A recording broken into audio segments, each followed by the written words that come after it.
बोलो शीतलनाथ भगवान की जय। मोक्ष के प्रेमी हमने कर्मों से लड़ते देखे, मखमल पर सोने वाले भूमि पर चलते देखे। आज की धर्म गोष्ठी में भाभी सिद्धों का स्वागत है, वंदन है, अभिनंदन है, जय जिनेन्द्र। आज हमारी सफलतापूर्वक षष्ठी गोष्ठी होने जा रही है। प्रत्येक कार्यक्रम को सुचारू रूप से देने के लिए अध्यक्ष और विशेष अतिथि की आवश्यकता होती है। मैं अध्यक्ष पद के लिए आशा दीदी को आमंत्रित करती हूँ और विशेष अतिथि के लिए किरण भाभी को आमंत्रित करती हूँ। कृपया आए।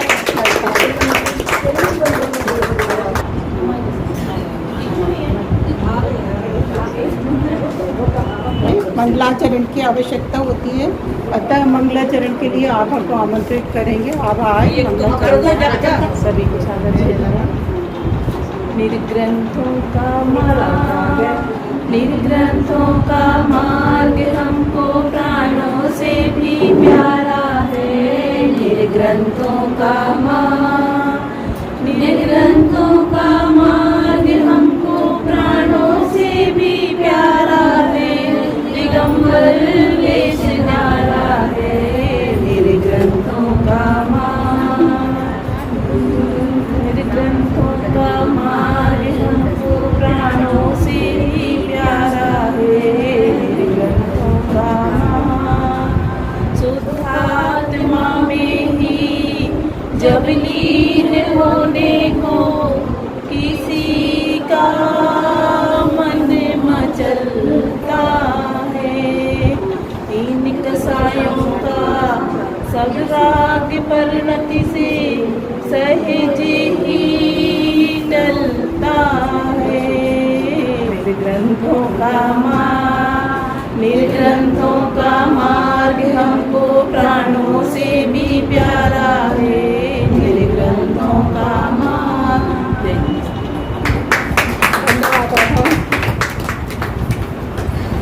आज हमारी गोष्ठी का विषय है सम्यक दर्शन के 8 अंग। सम्यक दर्शन यानी सच्चे देवशास्त्र गुरु का श्रद्धान करना सम्यक दर्शन है। तत्वार्थ सूत्र के पहले अध्याय का दूसरा सूत्र ही है तत्वार्थ सदानम सम्यक दर्शन, यानी तत्वों का श्रद्धान सम्यक दर्शन है। विभिन्न शास्त्रों में विभिन्न प्रकार की परिभाषाएं प्राप्त होती हैं। इनमें से मुख्य 4 ये हैं। नंबर 1, जीवादि तत्वों का श्रद्धान सम्यक दर्शन है। आपा पर का श्रद्धान सम्यक दर्शन है। आत्मा का श्रद्धान सम्यक दर्शन है। देवशास्त्र गुरु या शास्त्र धर्म का श्रद्धान सम्यक दर्शन है। इन सब का विस्तार टोडरमल जी ने मोक्षमार्ग प्रकाशक में किया है। सम्यक दर्शन, सम्यक ज्ञान, सम्यक चारित्र, इन तीनों की एक रूपता ही रत्नात्र है। रत्नात्र रूपी रत्न है। इन तीनों की एक रूपता मोक्षमार्ग भी है। 6 डाला में दौलत राम जी ने सम्यक दर्शन को मोक्ष मार्ग की प्रथम सीढ़ी कहा है।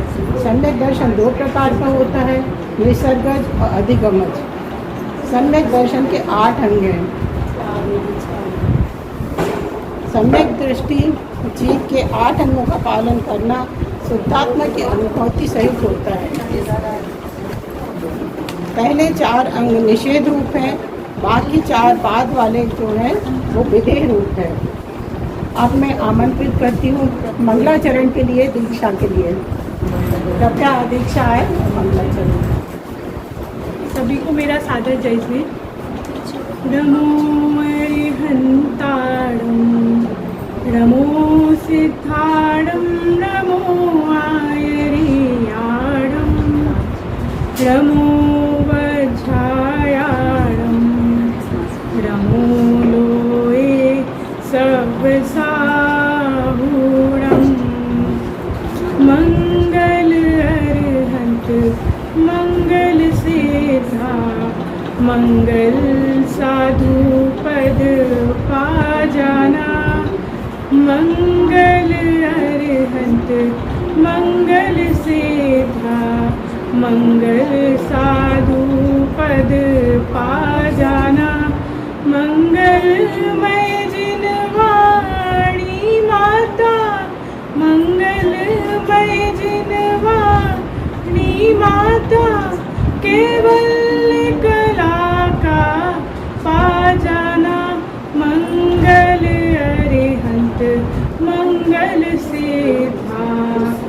ये चारों मंगल उत्तम है, मैं शरण इन्हीं की पा जाऊं।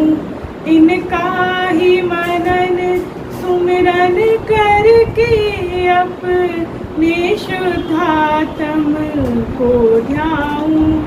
अन्वेषण हो आराधन हो, अन्वेषण हो आराधन हो, फिर नित्य निरंजन पा जाना। मंगल अरिहंत मंगल से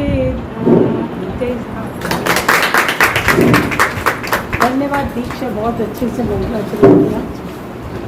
अब मैं प्रथम वक्ता मयूरी को आमंत्रित करती हूँ। मयूरी आए और निशंकित अंक के प्रकाश। आज की गोष्ठी का विषय है सम्यक दर्शन के 8 अंग, और जिसमें मेरा विषय है निसंकित अंग। सच्चे देव शास्त्र गुरु का संधान होना ही सम्यक दर्शन है। और सम्यक दर्शन सम्यक से सहित और 3 मूर्ता और 8 अंग सहित सम्यक दृष्टि होते हैं। निसंकित अंग जीवादि 7 तत्देव शास्त्र गुरु स्वरूप यही है, अन्य नहीं और अन्य प्रकार भी नहीं। इस तरह का अटल सिद्धांत, संशय रहित सिद्धांत निसंकित अंग है। निसंकित अंग में प्रसिद्ध है अंजन चोर। अंजन चोर वास्तव में कोई चोर नहीं था, वह एक राजकुमार था जिसका नाम ललित कुमार था। वह उसे राजा ने दुराचारी जानकर अपने राज्य से निकाल दिया। उसने एक अंजन नाम की विद्या सिद्ध की, जिसके प्रभाव से वह अदृश्य हो जाता था, जिससे वह चोरी करने में उसे सहायता करती थी। वह चोरी के साथ साथ वेश्यागमन आदि महापाप भी करने लगा। उस अंजन चोर की एक प्रेमिका ने रानी के गले का रत्नहार देखा, जिसे पाने की उसने इच्छा जाहिर की। अंजन चोर से बोली कि मुझे यह हार चाहिए।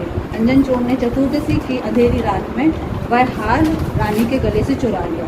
रानी के रत्नमय हार चोरी हो जाने से राज्य में हाहाकार मच गया। सिपाही उसके पीछे दौड़ने लगे। वो तो अदृश्य था क्योंकि उसे अंजन विद्या सिद्ध थी, पर उसके हाथ में जो रत्न हार था वो दिख रहा था। तो उसके पीछे भागा, पर उसने उस सिपाही के पकड़े जाने के डर से वह हार वहाँ फेंक के वो शमशान में पहुँच गया। एक पेड़ के नीचे थक जाने के कारण एक पेड़ के नीचे खड़ा हो गया। फिर उसने दूर से देखा कि अरे यह एक व्यक्ति क्या कर रहा है।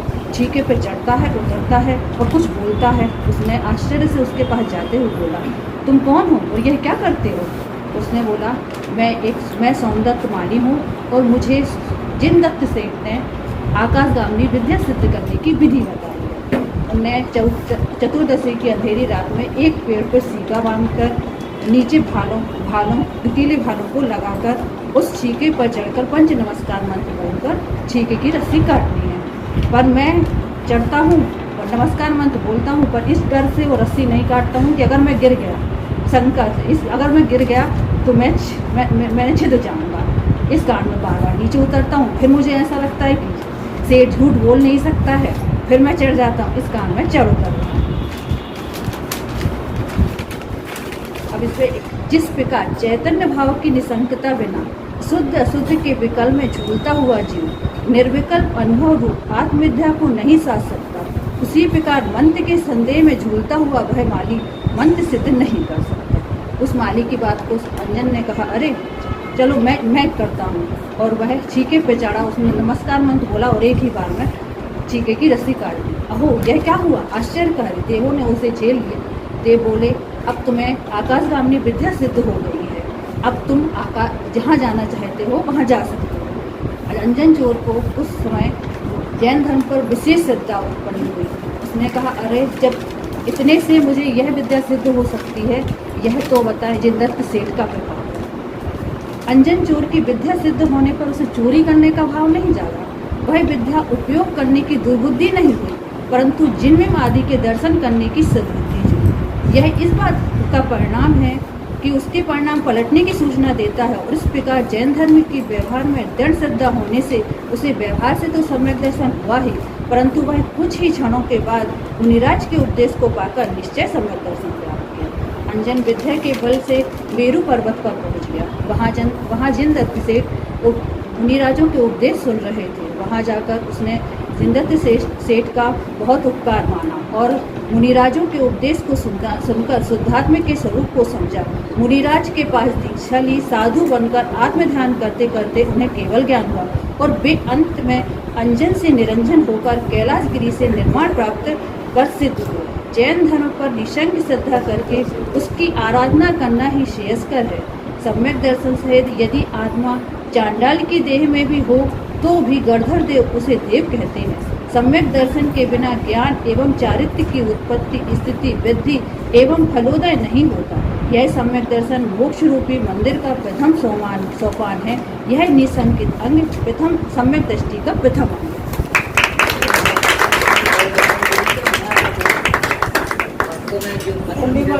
बहुत अच्छा बोला। अंजन निरंजन हुए उनमें नहीं शंका चित्तधारी। जिन्हें भगवान के वचनों में शंका नहीं करना, ये निशंकित अंग है। अंजन चोर चारण रीतिधारी मुनिराज के पास गए, दीक्षा धारण कर कैलाश पर्वत पर तप करके केवल ज्ञान प्राप्त कर मोक्ष गए। अब अगले वक्ता के रूप में मैं आमंत्रित करूँगी शालिनी हम कांक्षित अंग को प्रदान करें। नमस्ते। जैन दर्शन में जो सर्वोच्च मूल सिद्धांत है वह है सच्चे देव शास्त्र का सच्चा श्रद्धान। और जिन भव्य पुरुषों को यह सच्चा श्रद्धान होता है उन्हें सम्यक दर्शन प्रकट होता है, क्योंकि सच्चे देव शास्त्र गुरु का सच्चा श्रद्धान ही सम्यक दर्शन है। जिन्हें यह सम्यक दर्शन होता है उन्हें हम सम्यक दृष्टिजीव कहते हैं। जिन्हें उन सम्यक दृष्टिजीवों के बारे में पूर्व आचार्यों ने शास्त्रों में 8 अंगों का वर्णन किया है, जिसमें से मैं आज निकांक्षित अंग के बारे में बोलूँगी। निकांक्षित अंग यानी इंद्रियों के इंद्रियजनित सुख जिन्हें हम अपना नहीं मानते उसे हम निकांक्षित अंग कहते हैं। इंद्रियजनित सुख में सुख को अपनी आस्था रहित जो श्रद्धान भाव है वह निकांक्षित अंग है। इस अंग में अनंतमती की कथा प्रसिद्ध है। इसका वर्णन शास्त्रों में आता है। कथा की जानकारी के लिए अब हम चलते हैं चंपापुर नगरी की तरफ। चंपापुर नगरी में एक प्रियदत्त नाम के सेठ थे, जिनकी रानी थी। उनकी एक पुत्री थी जिसका नाम था अनंतमती।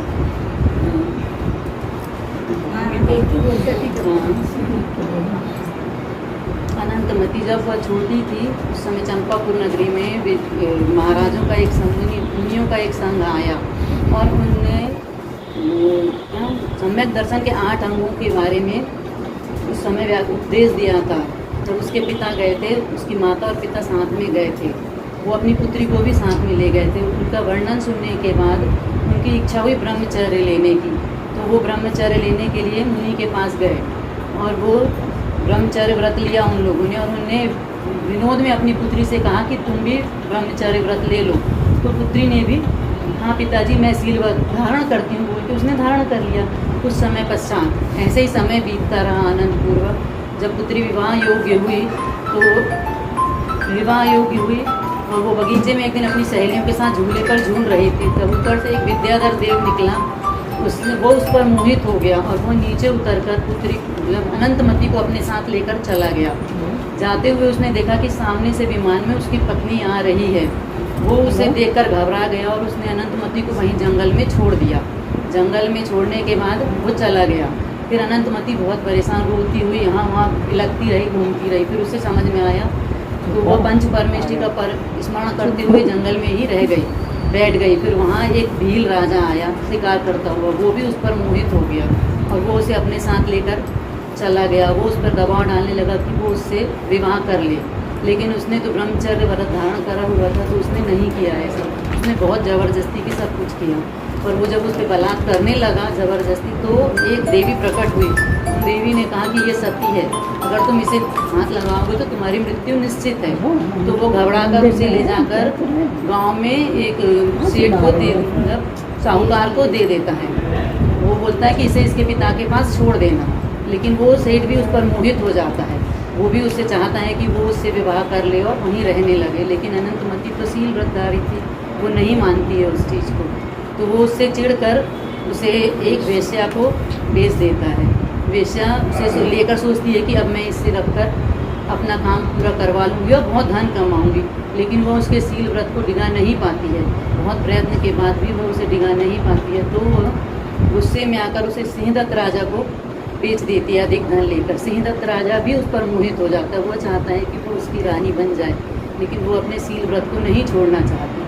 तब भी वो उस पर बलात् कोशिश करता है कि नहीं ये रानी बन जाए, लेकिन फिर देवी प्रकट होती हैं और उससे कहती है कि ये सीलवती नारी है, तुम इससे नहीं करो ज़बरदस्ती, नहीं तो अच्छा नहीं होगा। तो राजा डर कर घबरा कर वापस उसे जंगल में छुड़वा देता है। जंगल में जाकर फिर अनंतमती विलाप करने लगती है कि ये क्या हुआ, लेकिन वो जैन धर्म की अनुयायी थी तो पंच परमेश्वरी का स्मरण करके वहाँ बैठ जाती है।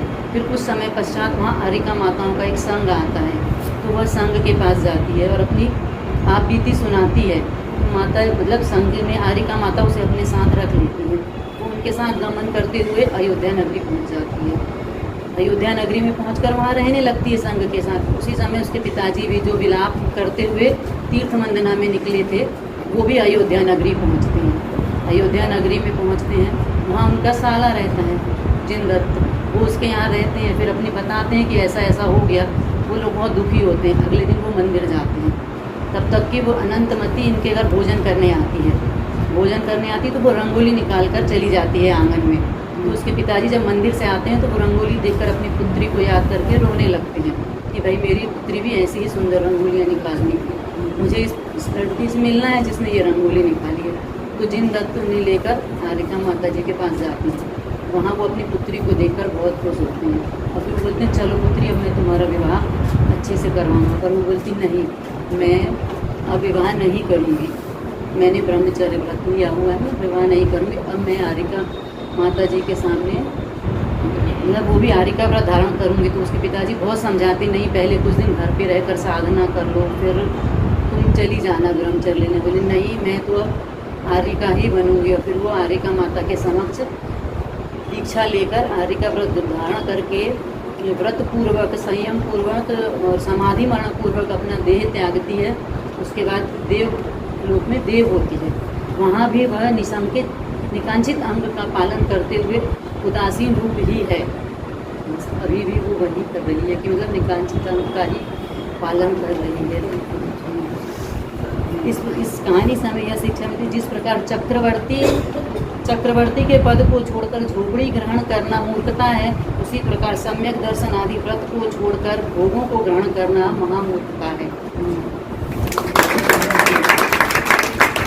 बहुत अच्छे से पूरी कहानी सुनाई। बाई अनंतमती सती के विषय में आशा परिहारी। अनंतमती एक ही वक्त में संसार की विचित्रता को देखकर अपने पिता से कहती हैं कि हमें संसार विचित्र लगने लगा है। और इन्होंने बताया कि वो जो आरिका के पास जाके दीक्षा ली है, उसका नाम अगर किसी को पता हो तो बता सकता है। कौन सी आरिका के सामने उन्होंने दीक्षा ली है?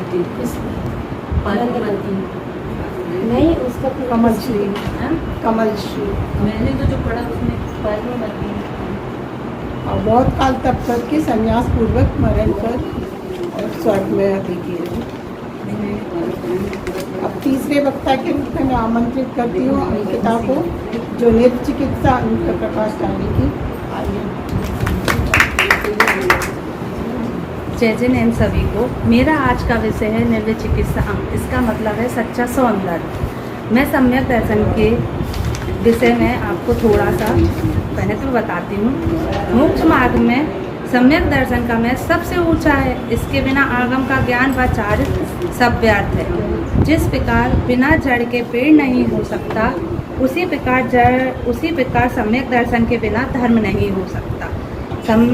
इसीलिए सम्यक दर्शन को मोक्ष महल की प्रथम सीढ़ी कहा गया है।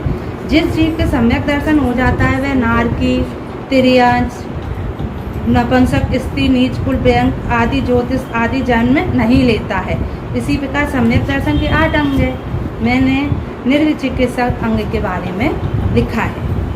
निर्विचिकित्सक अंग जो रत्नात्र से पवित्र है, किसी के शरीर को देखकर गिलानी नहीं करना, उसके गुणों के प्रति निर्विचिकित्सक अंग है। जिस प्रकार राजा उद्यान मुनि ने अपवित्र शरीर को देखकर गिलानी नहीं की थी। निर्विचित अंग में राजा उद्यान प्रसिद्ध हुए थे। रत्नास्त्र से जो पवित्र स्वाभाविक अपवित्र शरीर, उसकी गिलानी कभी नहीं करना, रखना गुणों के प्रति सुधीर। भरत क्षेत्र में कच्छ देश के सोमपुर नामक नगर में महामंडलिक राजा उद्यान राज करते थे।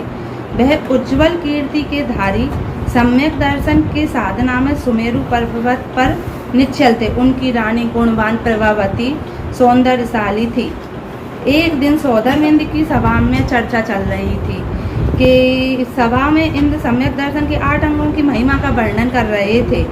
तभी देव जिज्ञासा पूर्वक खड़े होकर बोला कि हे स्वामी, सम्यक दर्शन का निर्दोष पालन करने वाले निर्विचित अंग के धारक इस समय भरत क्षेत्र में कितने जीव हैं? तब सौदामिनी ने राजा उद्यान की प्रशंसा करते हुए कहा कि सोमपुर नामक नगर की निर्मल और उदार गुणधारी जिन चरणों का भ्रमण के समान सेवन करने वाला राजा उद्यान निर्दोष, सम्यक दृष्टि और निर्विचित अंग का पालन करने वाला है। तब वह इंद्र सोचने लगा कि आश्चर्य है, इतने बड़े भरत क्षेत्र में एक राजा के अलावा कोई सम्यक दर्शन जीव नहीं है। धर्मात्मा जीव तो बहुत दिखाई देते हैं, क्या वे सब मिथ्या दृष्टि हैं? चलकर उनकी परीक्षा लेनी चाहिए। तब फिर वह वासुदेव नामक इंद्र उन सब की परीक्षा मनुष्य लोक में आया। अपनी विक्रिया मुनि से वेश बनाया। तभी वहाँ अपने नाक, कान सबको विचित्र रूप बना लिया गया।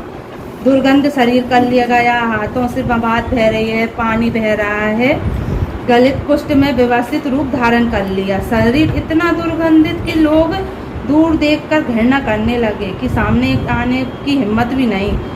वह देव मुनि बनकर जिस गांव में गया वह दुर्गंध छोड़ता गया। इस प्रकार नामधारी सावक उन्हें देखते ही छिप जाते और कोई कहता, देखो इन्हें भयंकर कोढ़ है, शरीर सड़ गया है, निकट है, मृत्यु के दिन निकट है इनके, तो फिर भी जीने की आशा, मर क्यों नहीं जाते।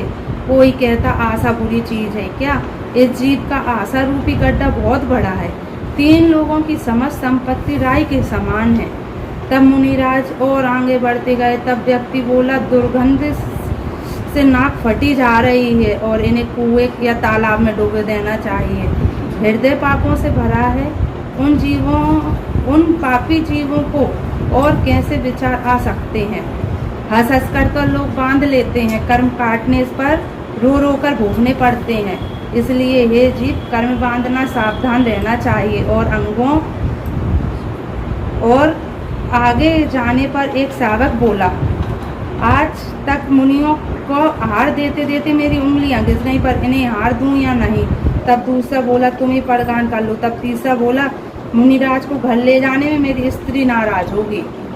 चौथा प्रशंसा करते हुए बोला, दुर्धर चरित्र वेला धन्य, अरे ऐसा अशुभ कर्म का उदय आने पर मुनि को नहीं छोड़ो, अहो धन्य है मुनि धर्म की साधना। इस प्रकार निंदा प्रशंसा करने वाले तो बहुत मिले, कोई हार देने वाला नहीं मिला। मुनिराज आगे महल की ओर बढ़ चले। तब वो राजा ने मुनिराज को आगे आते हुए देखा। तब राजा ने मुनि को भगवान को महल की ओर आते हुए देखा तो रोम रोम नाच उठा। अहो धन, साक्षात मोक्ष मार्ग मेरे आंगन में आ गया है। चलते फिरते सिद्ध भगवान मेरी कुटिया में आ गए और सोचने लगे कि वह दिन कब आएगा जब मैं निर्गंध पर धारण कर लूँगा, संत साधु बन के विचरूं, वह घड़ी कब आएगी। इस प्रकार भावना बांधते हुए राजा ने मुनिराज का पड़गान किया। नवदा भक्ति पूर्वक उच्च आसन पर बिठाया। राजा की परीक्षा देने के लिए मुनिराज ने दुर्गंधित गंध छोड़ी। बहुत से लोग वहाँ से भाग गए। पूरी रानियाँ भाग गईं। पट रानी प्रभावती ने भक्ति पूर्वक हार कराया। मुनिराज ने हार लेते हुए उनका शरीर कांपने लगा, श्वास तेज हो गई। तभी राजा रानी सेवा में रहने लगे, धीरज नहीं छोड़ा तो मुनिराज ने राजा रानी के ऊपर उल्टी कर दी। तब भी राजा ने अपने घृणा नहीं की और उन्हें यह चिंता हो गई, न जाने हार में क्या भूल हो गई। मुनिराज यह अपार कष्ट हुआ। राजा बारंबार अपने धिक्कारने लगा मैं कैसा पापी हूँ। मुनिराज को उचित आहार नहीं दे सका। वह सोचने लगा, सच है भाग्यहीनों को मनोवांछित फल प्रदान करने वाला चिंतामणि रत्न और कल्प वृक्ष प्राप्त नहीं होता। इस प्रकार आत्म आलोचन करते हुए राजा ने गर्म जल से मुनिराज के शरीर का प्रक्षालन किया। बसवदेव ने उनके धर्मकोट वात्सल से प्रभावित होकर अपने असली रूप में आए और संपूर्ण वृत्तांत राजा को सुनाते हुए बोले, हे राजन, आप सच्चे धर्म अधिकारी हैं। जैसा आपके गुणों के बारे में सुना था उससे भी अधिक पाया। मेरे कारण आपको जो कष्ट हुआ उससे क्षमा चाहता हूँ। दोनों वात्सल धर्म रत्न और कहा वह में वेशधारी तो बहुत हैं, पर आप निष्कष्ट काल में सम्यक दृष्टि धर्मात्मा हैं। जुगनू की तरह यत्त तथ्य कहीं नजर आते हैं। इस प्रकार वह देव राजा उद्यान की बारंबार प्रशंसा करता हुआ जिन धर्म की महिमा गाता हुआ सर्वलोक की ओर चला गया और राजा अपनी साधना में पुनः लग गया। यह नरेश का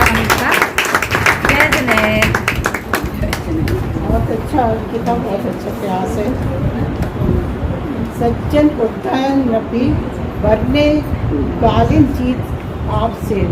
राजा उद्यान और रानी प्रभावती ने मुनिराज की परिचर्या और उनके ग्लानि नहीं करने की ग्लानि भाव को जीतकर वर्तमान स्वामी के पास मूल पर तप ग्रहण करके मोक्ष गए। रानी तप करके ब्रह्म स्वर्ग में देवी हुई। ये आज की ये वाली कहानी का मूल है। और अंतिम वक्ता के रूप में मैं आमंत्रित करना चाहूँगी वर्षा को। वर्षा आए और अमूल दृष्टि पर प्रकाश डालें। ओम नमः श्रीदेव्या। सभी को सादर जय जय। आज हम सभी यहाँ एकत्रित होने का कारण है एक सुंदर गोष्ठी, जिसका विषय है सम्यक दृष्टि के 8 अंग, जिसमें मेरा विषय है अमूढ़ दृष्टि। सर्वप्रथम हम समझेंगे सम्यक दृष्टि किसे कहते हैं। सम्यक दृष्टि अर्थात 7 तत्वों का सच्चा श्रद्धा, वह सम्यक दृष्टि। उसके 8 अंग होते हैं: निशंकित, निकांक्षित, निर्विचिकित्सा, अमूढ़ दृष्टि, उपगूहन, स्थितीकरण, पार्षल, प्रभाव। मेरा चर्चा का विषय है अमूढ़ दृष्टि अंग। सर्वप्रथम अमूढ़ दृष्टि अंग किसे कहते हैं? आचार्य समृद्ध द्वारा रचित रत्नकरण शाकाचार में 14वें श्लोक के माध्यम से अमूढ़ दृष्टि अंग की परिभाषा कहते हैं। जो व्यक्ति कुमार्ग और मिथ्या मार्गों में की मन से प्रशंसा करते हैं, वचनों से स्तवन करते हैं तथा काया के हाथों की उंगलियों को मिलाकर सराहना भी नहीं करते, वह अमूढ़ दृष्टि अंग के धारी है। सभी अंग में किसी न किसी व्यक्ति के जीवन का उदाहरण पेश किया जाता है, जो हमें प्रेरणा देता है कि हम भी इस प्रकार धर्म का पालन करना है और मोक्ष की तरह अग्रह होना है। अमूढ़ दृष्टि अंग में रेवती रानी का उदाहरण प्रसिद्ध है।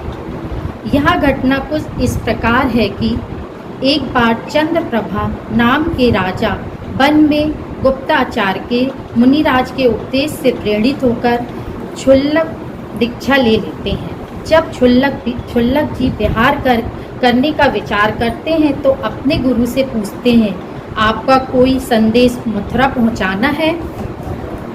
तो गुरुवर मुझसे कहेंगे। गुप्ताचार्य मुनिराज कहते हैं, सूरत नाम के मुनिराज वहाँ विराजमान है, मेरा उनको प्रणाम कहना और आत्मरसिक रेवती रानी को प्रणाम भी कहना। क्षुल्लक जी विचार करने लगे।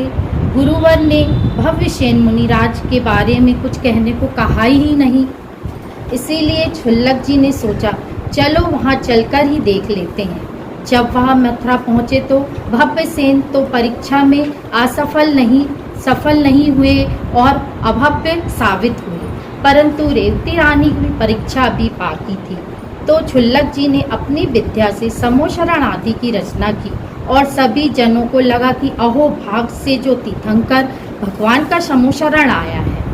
परंतु जो तीर्थंकर भगवान का समोशरण आया था, परंतु राजा के बार बार कहने पर भी रेवती रानी नहीं मानी। और समोशरण में नहीं गई। उन्होंने अडिग श्रद्धा थी। तीर्थंकर सिर्फ 24 ही होते, 25 नहीं होते। यह जरूर कोई पाखंडी है। इस श्रद्धान के बल से उनका सम्यक दर्शन नहीं चिगा और वह सच्चे श्रद्धान के धारी रहे। इस प्रकार हमें इस कथा से यह सीख लेना चाहिए कि हम भी भौतिक संसार से प्रेरित नहीं होना चाहिए और सच्चे देवशास्त्र गुरु के द्वारा बताए हुए सच्चे तत्वों का ही श्रद्धान करना चाहिए, जिससे हमारे भव का किनारा जल्दी आ जाए और हम भी तिर जाएं। अंत में बस मैं इतना ही कहूँगी, जिस प्रकार रागियों का राग ज्ञानियों के ज्ञान को हिला नहीं सकता, उसी प्रकार हमें भी सच्चे देवशास्त्र के श्रद्धान से नहीं हिलना चाहिए। सभी को जय जिनेन्द्र, धन्यवाद। बहुत बढ़िया वर्षा। सत्य असत का किया निर्णय रेवती ने चाप से। सही गलत का निर्णय नहीं करना और मान्यता से मानना मूल दृष्टि है। जैसे मांस मधु का सेवन, यज्ञ में पशु हवन आदि को धर्म मानना मूल दृष्टि है, इससे बचना चाहिए और अमूल दृष्टि वही अमूल दृष्टि है। अमूल दृष्टि की पूरी कहानी मैंने सुनाई, तो आप सुना दो। पहले किसका पहले कौन आया था? आप सुना दो। गुप्ताचार्य तो मुनिराज थे, सुव्रत, चंद्रप्रभ। जब दीक्षा ले ली उन्होंने, शुद्धक दीक्षा ली उन्होंने, तब उन्होंने मथुरा जा रहे थे। पूरी कहानी तो उन्होंने सुनाई, मतलब स्टार्टिंग की। उन्होंने सबसे पहले क्या, उनकी क्या भव्यसेन उनकी क्या परीक्षा करी। तो जब वो शौच के लिए सुबह जा रहे थे, तो सामने की जमीन को जैसे निकले वो शौच के लिए, तो छोटे छोटे तृण घास कर दी उसमें अपनी विद्या के बल से। तो कोई मुनिराज घास पे चल सकते हैं क्या? नहीं। परंतु उन्होंने बोला ये तो एक इंद्रिय जीव है। भव्य से मुनिराज विचार कर रहे हैं, एक इंद्रिय जीव है और एक इंद्रिय जीव की हिंसा से ज्यादा पाप नहीं लगेगा, और उनके ऊपर वो चल दिए। अब क्या किया उन्होंने, और परीक्षा लेने के लिए उन्होंने अपनी विद्या के बल से जो उनका कमंडल था उसका पानी सुखा दिया और पास में एक सरोवर बना दिया। तो अब उन्होंने क्या किया, पानी तो सूख गया सरोवर इसका कमंडल का, तो अब शौच के लिए उन्होंने अंशना जल सरोवर का पानी ले लिया। तो उन्होंने समझ में आ गया कि ये सच्चे मुनिराज नहीं है, इसीलिए गुप्ताचार्य मुनिराज ने इनको नमस्कार करने के लिए नहीं कहा था। अब रेवती रानी की परीक्षा की घड़ी आई, तो रेवती रानी के लिए पहले दिन उन्होंने विष्णु बन के आए, है ना। दूसरे दिन पूरी जो मथुरा नगरी पूरी चली गई देखने के लिए, यहाँ तक कि राजा भी गए, है ना, देखने के लिए विष्णु भगवान आए हैं करके। तो पर गई नहीं, तो कौन नहीं गई? रेवती रानी नहीं गई। दूसरे दिन क्या बन के आए? महेश, शंकर बन के आ गए। उसमें भी पूरे के पूरे मतलब मथुरा नगरी धन्य हो गई, हम तो धन्य हो गए, हमारे नगरी में पहले दिन विष्णु आए, आज दूसरे दिन महेश आ गए, और उस दिन भी कोई नहीं गया, तो कौन नहीं गया? रेवती रानी। और तीसरे दिन ब्रह्मा बिल्कुल 3 मुंह वाले ब्रह्मा जैसे उनमें बताया गया, बिल्कुल ब्रह्मा का वेश बना के आए। उस दिन भी राजा ने कहा चलो तुम 2 दिन नहीं गई, आज तो देखने तो चलो ब्रह्मा विष्णु महेश अपनी मथुरा का कितना भाग्य जागा है। परंतु बोले नहीं, होते ही नहीं है ब्रह्मा विष्णु महेश नाम की कोई भी जीव, वो गई नहीं। अब चौथे दिन उन्होंने जैसे इनने बताया समोसरण, परंतु उनको विश्वास था कि 25वें तीर्थंकर होते ही नहीं है। तीर्थंकर तो 24 ही होते, और ये 25 आए तो आए कहाँ से?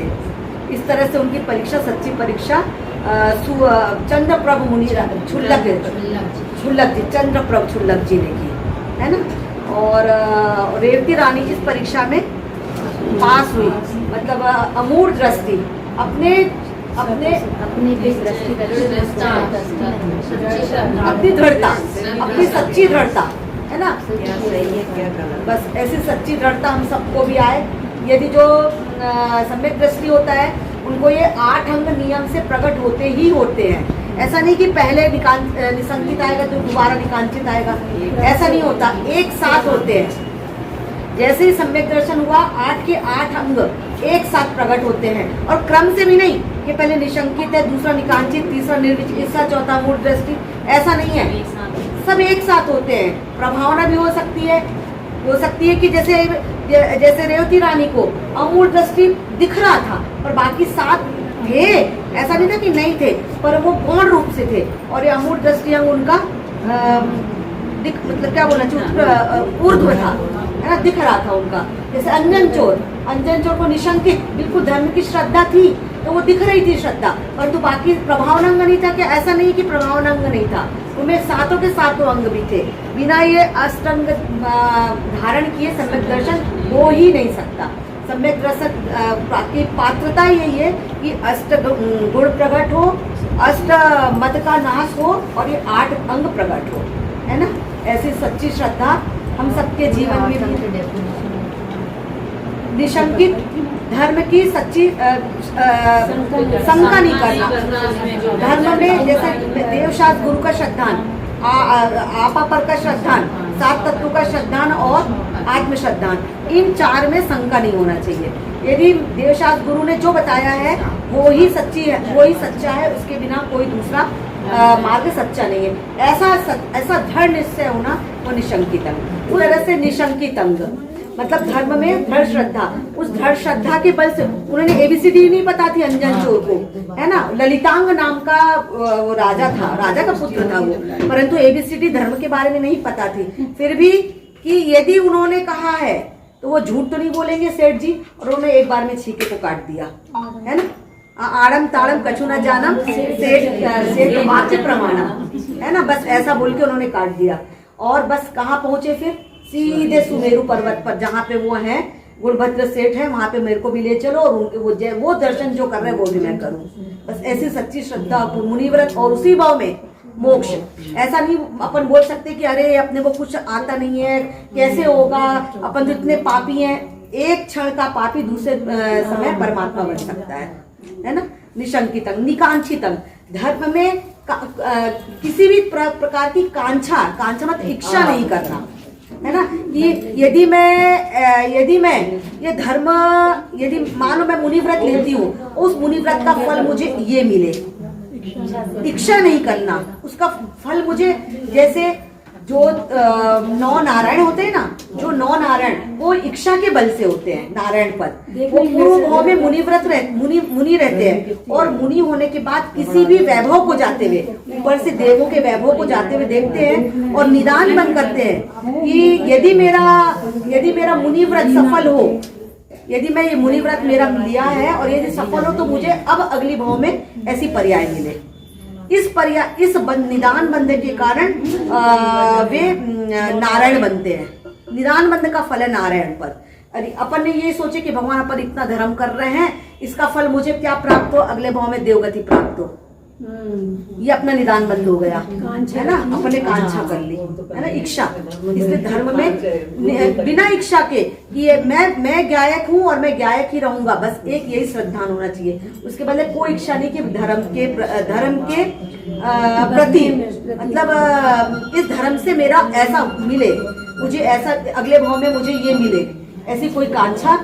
इस धर्म का जो धर्मात्मा होते हैं, चाहे वो नरक में भी जाए, तो वो कहते हैं मुझे गति कोई नहीं, मुझे कोई गति मतलब वो नहीं करती, क्या बोला शब्द नहीं आ रहा है मुंह में, मेरे आत्मा के कल्याण में कोई गति मुझे बाधा नहीं देती। कहीं भी चली जाऊं मैं, चाहे मनुष्य में जाऊं, चाहे तिर्यन, चाहे देव, चाहे नरक, वो गति मुझे जैसे श्रेणिक राजा है, यहाँ पर सम्यक दृष्टि थी, वहां जाके नारकी बन गए, तो उनको क्या नारकी बन गए तो उनकी आत्मश्रद्धा में कुछ कमी है? वहां पर कोई कमी नहीं है, परंतु बस इसीलिए अपने को कांक्षा नहीं करना। अपन ने रात्रि भोजन नहीं करते, आलू प्याज नहीं खाते, भगवान इसका फल मुझे देवगति मिले, कभी कांक्षा करना ही नहीं, है ना।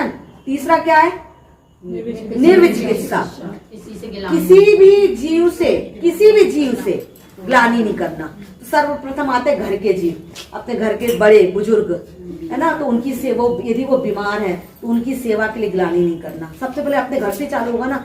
एक माँ रहती है, वो एक लड़की जब तक रहती है तब तक वो मल मूत्र को साफ कभी नहीं करेगी। जैसी माँ बनेगी, हाँ, कभी उसको घृणा नहीं आती, हाँ, वो अपने बच्चे के सब साफ करती है कि नहीं, कभी घृणा नहीं आएगी उसको। उसी तरह से हमें भी कभी भी धर्म और धर्मात्मा के प्रति ग्लानि भाव नहीं आना चाहिए। है ना। कि जैसे अब इन्होंने अमूर्त दृष्टि में कौन ने बोला था अमूर्त दृष्टि? नहीं सॉरी, निर्म चिकित्सा तुमने बोला था ना। उद्यायन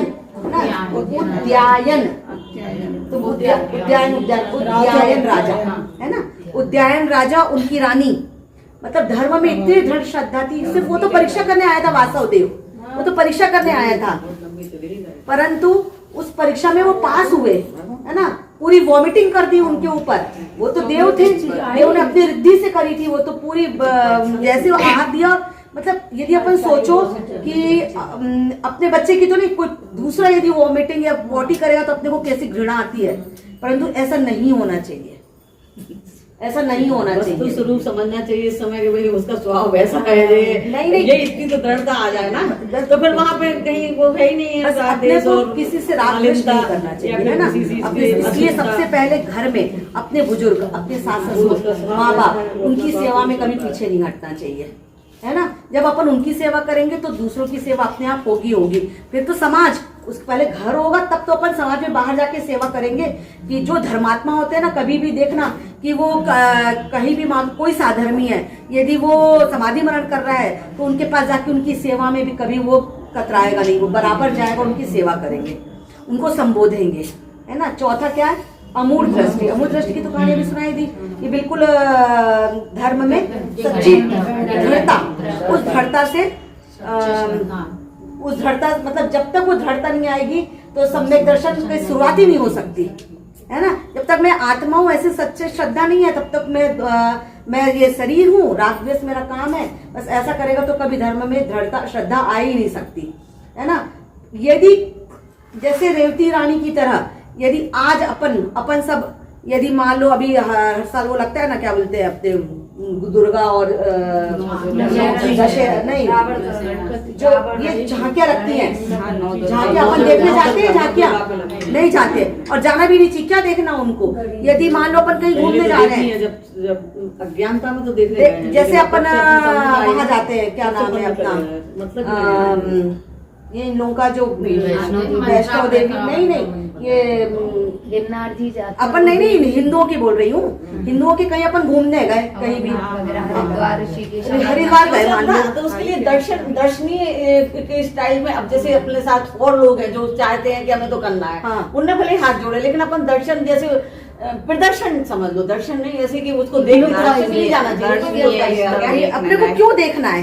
पहला प्रश्न तो ये, क्यों देखना है? नहीं देखना, देखना ही क्यों है अपने को? पहला साथ तो ये जा रहा है। मेरे ख्याल से तो इसको बड़ों से पूछना, फिर भी मेरे ख्याल से तो इसका उत्तर यही होना चाहिए कि क्यों देखना। पहली बात तो क्यों जाना, क्यों देखना। दूसरा भैया, हम लोग सब 15 दिन की ट्रिप पे गए थे भैया, तो एक झरना और कुछ और भी था अंदर, तो उन्होंने वो नहीं गए थे। कहना क्या देखना, उसमें दोषी लगेगा राग देश होगा। हाँ वही तो कह रहे, क्या देखना, क्यों देखना। देखो क्यों अपन यदि जाएंगे, मान लो अपन जाएंगे और अपन वहाँ जाएंगे, सुनो और भूदेव के मंदिर में यदि अपन जाएंगे, उसको देखेंगे, कितनी सुंदर मूर्ति है। अपन दर्शन करने नहीं जा रहे हैं, पर उस मूर्ति के आकार को देख के कितनी सुंदर मूर्ति है, आया ना मन में, राग भाव आया ना। कितना सुंदर मंदिर, कितना बढ़िया बनाया है। अब अयोध्या जाए, राम लला के कितना सुंदर मंदिर बनाया है। भाव ऐसे आएंगे कि नहीं अपने? अभिप्राय में पड़ा रहेगा कि नहीं? उस अभिप्राय का बंद होगा पाप बंद, है ना। उसका बंद पाप है, तो क्यों जाना? अपने इतने मंदिर है, इतने देवता, अपने जाओ ना, क्यों जाना है अपने को उनके लिए? सभी बहनों को बहुत बहुत धन्यवाद। बहुत अच्छा बोला, बहुत अच्छा स्वाध्याय किया। और जिस प्रकार बीज के अभाव में वृक्ष नहीं होता, उसी प्रकार सम्यक दर्शन नहीं होने पर सम्यक ज्ञान, सम्यक चारित्र नहीं होता। सम्यक दर्शन के 8 अंग में यदि एक भी अंग नहीं हो तो संसार परंपरा का नाश नहीं हो सकता।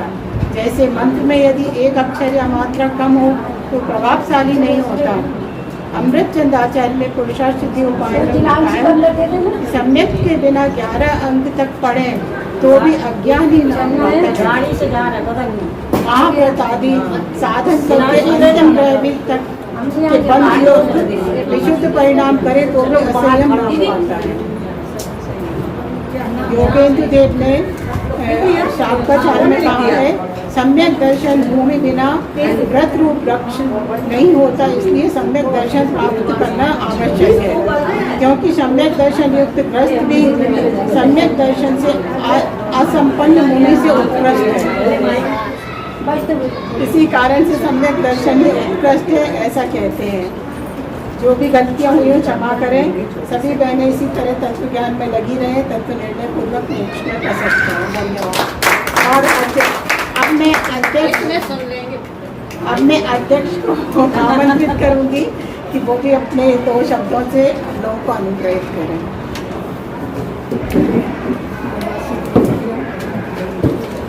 ज्ञान गोष्ठी का जो कार्यक्रम शुरू हुआ है बहुत अच्छे मुहूर्त में हुआ है कि वो लगातार चल रहा है और ऐसे आगे चलता है।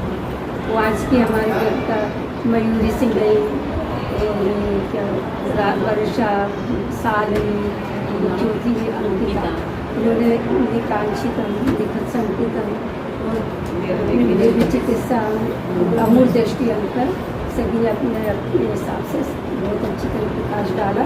और ऐसे ही आगे अध्ययन करते रहें और ऐसे अपनी ज्ञान दृष्टि को आगे बढ़ाएं, ऐसे ही आप सब लोगों से मेरी कांक्षा है। धन्यवाद। अब मैं विशेष अतिथि से आमंत्रित करूँगी कि वो आए, आगे बढ़ते रहें, बढ़ाते रहें। सभी को जय जय। सभी बहनें बहुत ही अच्छी तरह से तैयारी करके आती हैं और इस तरह उनकी रुचि इतनी निरंतर आगे आगे बढ़ती जा रही है, सुनकर और देखकर बड़ी खुशी होती है। तो इसी तरह आप लोग आगे बढ़ते रहें और नई नई बहुएं और आती जाएं तो हम लोगों का भार भी थोड़ा कम होता जाएगा और आप लोग आगे बढ़ के बहुत नाम, अपनी विदिशा का भी नाम होगा कि भाई ये जो ज्ञान गोष्ठी चलाई है तो वो अच्छी तरह चले और बस इसी तरह तुम लोग आगे बढ़ जाए। सब बहुत अच्छा सबने बोला, बहुत ही अच्छा सबने बोला। सभी बहनों को बता दूं कि अपनी तरफ से कोई बाल शिक्षण शिविर चल रहा है, उसमें सबको रुचि भाग लेना है और सहयोग करना है। नाश्ते में, बच्चों को ऑटो में घर से मंदिर तक लाने में, जो भी उस एरिया के लोग हैं सब संभालें और अपना कार्यक्रम को सफल। आज की गोष्ठी में जिन लोगों ने बोला है उन सबको पारितोषिक के रूप में ज्योति सेठ की तरफ से रखा गया है। वो किसी कारण अभी उपस्थित नहीं है। ज्योति भाभी की तरफ से गिफ्ट, ज्योति भाभी की तरफ से आज की